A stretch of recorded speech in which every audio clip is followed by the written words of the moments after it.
नमस्कार, मैं सागर हेड़ाऊ, फाउंडर अथांग सागर फाइनेंशियल सर्विसेज, आप सभी का मेरे यूट्यूब चैनल पर तहे दिल से स्वागत करता हूं। दोस्तों, आज जिस कंपनी के आईपीओ के बारे में हम डिस्कस करने वाले हैं, उस कंपनी का नाम है एफएसएन ई कॉमर्स वेंचर्स लिमिटेड, जिसको हम कॉमनली नायका के नाम से भी जानते हैं। तो आइए चलिए जानते हैं नायका के आईपीओ के बारे में। दोस्तों, उसके पहले हम इस कंपनी की जो बेसिक इन्फॉर्मेशन है, एक आउटलुक है, उसके बारे हम थोड़ा जान लेते हैं। दोस्तों, ये कंपनी इनकॉर्पोरेट हुई 2012 में और ये company technology, consumer technology platform, delivery content lead, lifestyle retail experience of to consumers, मतलब कि ये जो भी beauty products, personal care, fashion products और जो भी मतलब ब्यूटी से रिलेटेड मेजरली जो प्रोडक्ट्स होते हैं, इसमें ये कंपनी डिजिटल प्लेटफॉर्म के थ्रू डील करती है या वहाँ से ये बिजनेस जनरेट करती है। दोस्तों, इस कंपनी के कॉमनली 2 वर्टिकल्स है, नायका एंड नायका फैशन। तो नायका जो वर्टिकली, इसके थ्रू ये ब्यूटी और पर्सनल केयर के प्रोडक्ट्स मार्केटाइज करती है और सेल करती है और मैन्युफैक्चरिंग भी करती है थर्ड पार्टी मैन्युफैक्चरर के थ्रू। साथ ही में नायका फैशन जो है, जो ये वर्टिकल है इनके थ्रू ये अपैरल्स एंड एक्सेसरीज में डील करती है।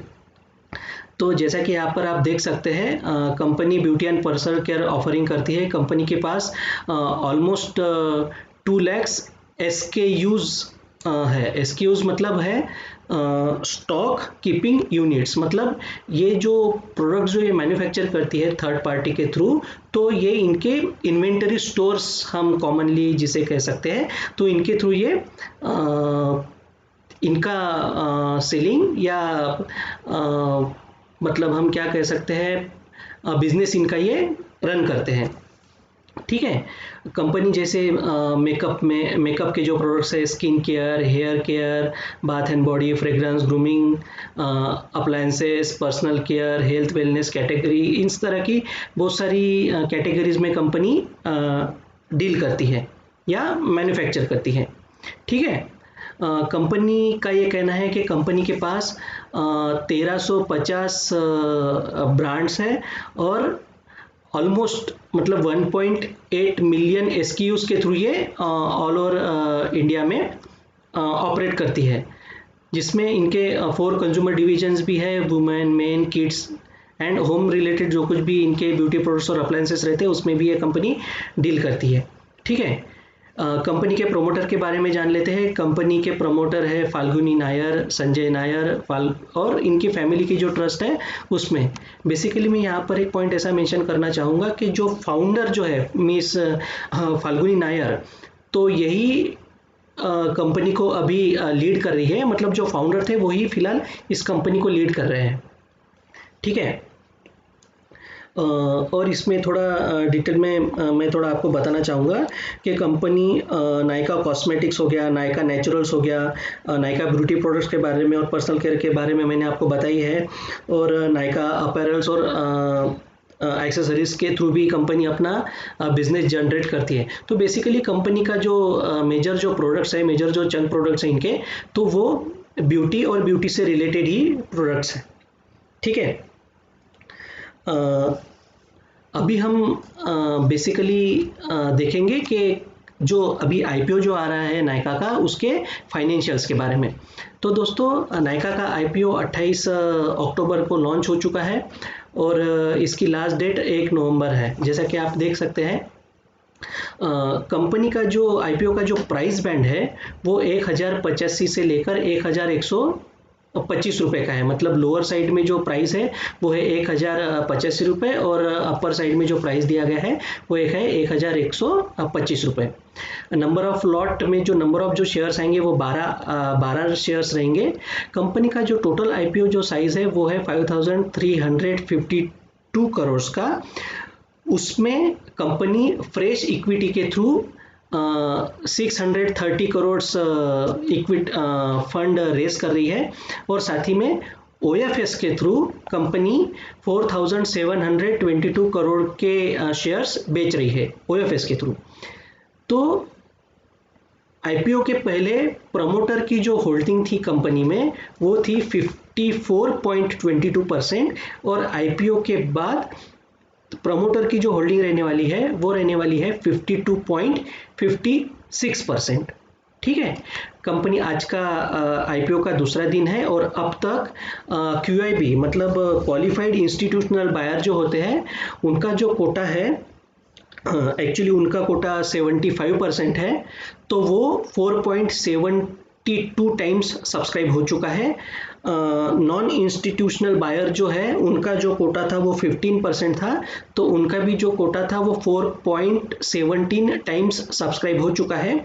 और रिटेल इन्वेस्टर का जो कोटा था 10%, तो वो 4.82 टाइम्स सब्सक्राइब हो चुका है।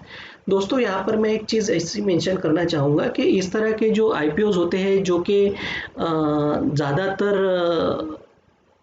पॉपुलेशन यूज़ करते हैं, मतलब रोज़ की जो यूज़फुल जो चीज़ें होती है, जैसे घर में हमारी माँ, हमारी बीवी या सिस्टर या डॉटर, इनके लिए कॉमन प्रोडक्ट्स है। तो जब ये कॉमन पीपल अगर इस तरह के प्रोडक्ट अगर यूज़ करते हैं तो मेरा ऐसा पर्सनली ऐसा मानना है कि आप इसमें सेबी से गुजारिश है कि आप इसमें रिटेलर का जो कोटा है सब्सक्रिप्शन का वो थोड़ा आप बढ़ा रखिए, जिससे ज़्यादा से ज़्यादा रिटेल इन्वेस्टर्स शेयर मार्केट में आ सके और उनको आने वाले आईपीओ में ज़्यादा से ज़्यादा उसका फ़ायदा मिल सके। तो ये तो मेरी गुजारिश है सेबी को कि वो इस तरह का अलोकेशन करे। ठीक है, और अभी हम देखते हैं इस आईपीओ के एडवांटेजेस और डिसएडवांटेजेस के बारे में। तो मैं स्पेसिफिकली यहाँ पर कुछ चीज़ें मेंशन करना चाहूँगा इस कंपनी के एडवांटेजेस के बारे में। कि कंपनी जो है ये इंडिया की leading speciality specifically beauty and personal care products में लीड करती है इंडिया में। और जैसा कि आपको पता भी है कि नायका के बहुत सारे प्रोडक्ट जो है वो बॉलीवुड सेलिब्रिटीज़ मार्केटाइज करते हैं, या बहुत सारे बॉलीवुड सेलिब्रिटीज़ इनके प्रोडक्ट्स के ब्रांड एम्बेसडर है। और इस तरह का अभी जैसे फॉर एग्जांपल दिवाली का सीजन चल रहा है, तो आप मतलब टीवी अगर आप 10 मिनट देखोगे तो 10 मिनट में कम से कम 1 या 2 बार तो नायका की एडवर्टाइजमेंट आ ही रही है। तो आप जान सकते हैं कि कंपनी मार्केटाइजेशन पर और प्रमोशन पर कितना पैसा खर्च कर रही है। ठीक है, कंपनी जो है वो इफ़िशिएंटली जो इनका ऑनलाइन बिजनेस प्लेटफॉर्म है उसका यूटिलाइजेशन कर रही है, और उसी के थ्रू इस कंपनी की स्ट्रॉन्ग ग्रोथ और प्रॉफिटेबिलिटी आने वाले दिनों में हमें दिखाई देगी। और एक चीज़ मैं यहाँ पर और मेंशन करना चाहूँगा दोस्तों कि इस कंपनी का जो डिजिटल प्लेटफॉर्म है नायका का, तो वहाँ पर बाकी की कंपनियां भी उनके जो ब्रांड्स होते हैं, उनके जो प्रोडक्ट्स होते हैं वो यहाँ से वो प्रमोट करते हैं इनके प्लेटफॉर्म से, तो उसका भी नायका को कुछ ना कुछ फ़ायदा मिल रहा होगा। साथ ही में कंपनी का जो प्लेटफॉर्म है वो प्योरली एडवांस टेक्नोलॉजी यूज़ करते हैं।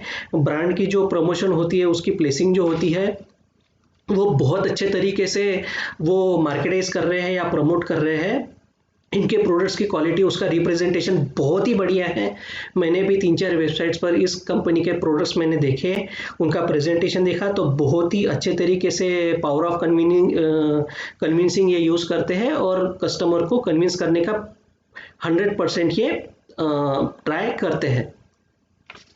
ठीक है, एक चीज़ मैं यहाँ पर पर्सनली मेंशन करना चाहूँगा कि जो मैं कंपनी जब भी किसी कंपनी में मैं इन्वेस्टमेंट करने के लिए जाता हूँ या सोचता हूँ, तो एक बेसिक फैक्टर जो होते हैं उसमें से एक फैक्टर इस कंपनी के बारे में ये है जो कि मैं फॉलो करता हूँ कि कंपनी जो है अभी फ़िलहाल के कंडीशन में कंपनी का फाउंडर रन कर रहा है।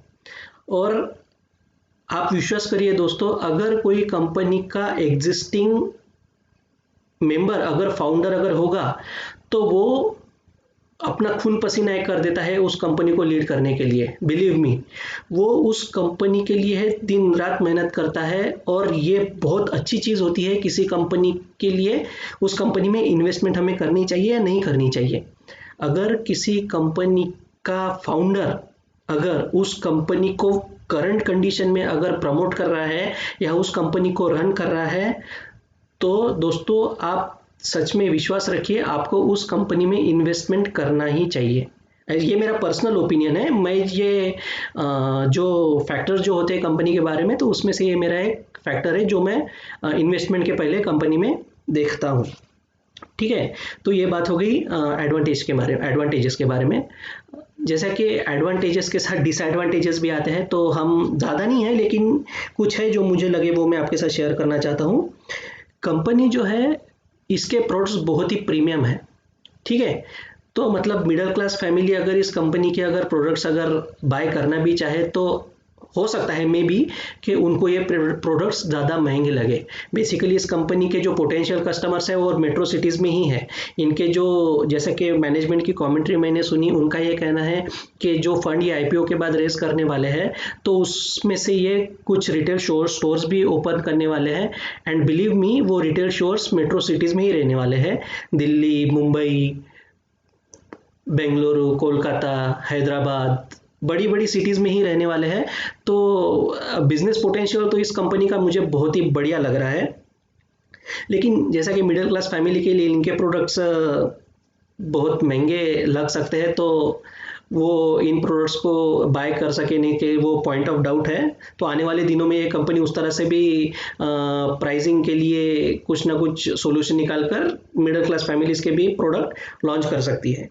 ठीक है, साथ ही में कंपनी का जो बिजनेस है फिलहाल के कंडीशन में, जो ज़्यादातर बिजनेस है वो ऑनलाइन प्लेटफॉर्म में उसके थ्रू आता है।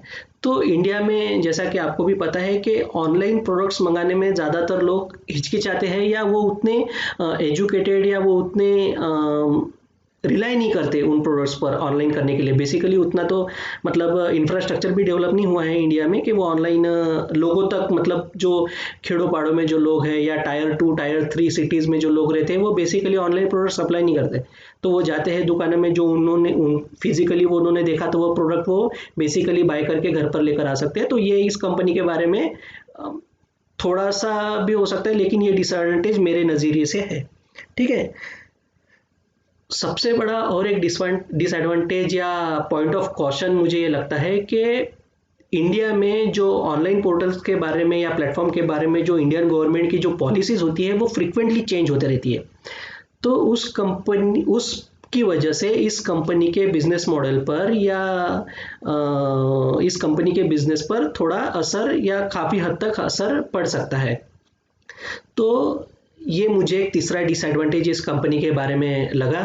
दोस्तों, एक चीज़ मैं आपको यहाँ पर मेंशन करना चाहूँगा कि कंपनी फाइनेंशियली अच्छी है, फ्यूचर फोरकास्टिंग भी इस कंपनी का बहुत अच्छा है। साथ ही में कंपनी के प्रोडक्ट्स भी बहुत ही कन्विंसिंग है, प्रोडक्ट की क्वालिटी भी बहुत अच्छी है, और कंपनी का branding, promotion, packaging, each and everything is up to the mark, up to the class. सिर्फ ये कहना है कि कंपनी के जो प्रोडक्ट्स हैं वो हायर रेंज में आते हैं।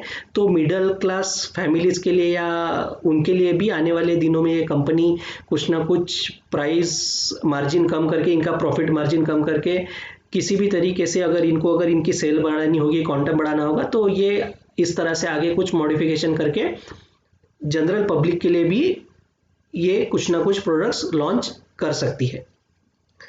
और फाइनली मुझे ऐसा लगता है, मेरा ये ओपिनियन या रिकमेंडेशन है मेरे सारे क्लाइंट्स को, अथांग सागर फाइनेंशियल सर्विसेज के, या जो भी इस वीडियो को देखेंगे उन सब के लिए, कि आप इस कंपनी के आईपीओ में आप अप्लाई कर सकते हैं। पर्सनली मैं कहना चाहूँगा कि आप डेफिनेटली इसमें अप्लाई कीजिए। अगर आपको अलर्ट हो जाता है तो आप इसको लॉन्ग टर्म के लिए तो रखे ही रखे, शॉर्ट टर्म गेन के लिए भी आप इसको रख सकते हैं।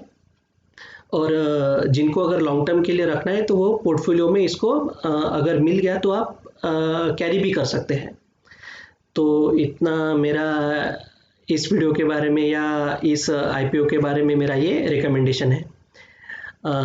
वीडियो ख़त्म करने के पहले मैं एक गुजारिश करना चाहूँगा कि आपको अगर ये वीडियो मेरा पसंद आया हो या आपको ये इन्फॉर्मेशन आपको अच्छी लग रही हो, या इसमें कुछ भी अगर मॉडिफिकेशन या कुछ भी अगर एक्सेस इन्फॉर्मेशन मेरे से मिस हुई हो और आप वो डिमांड कर रहे हो, तो आप प्लीज़ कमेंट कीजिए। और इस चैनल को सब्सक्राइब कीजिए और अथांग सागर फाइनेंशियल सर्विसेज को फॉलो कीजिए। Thank you.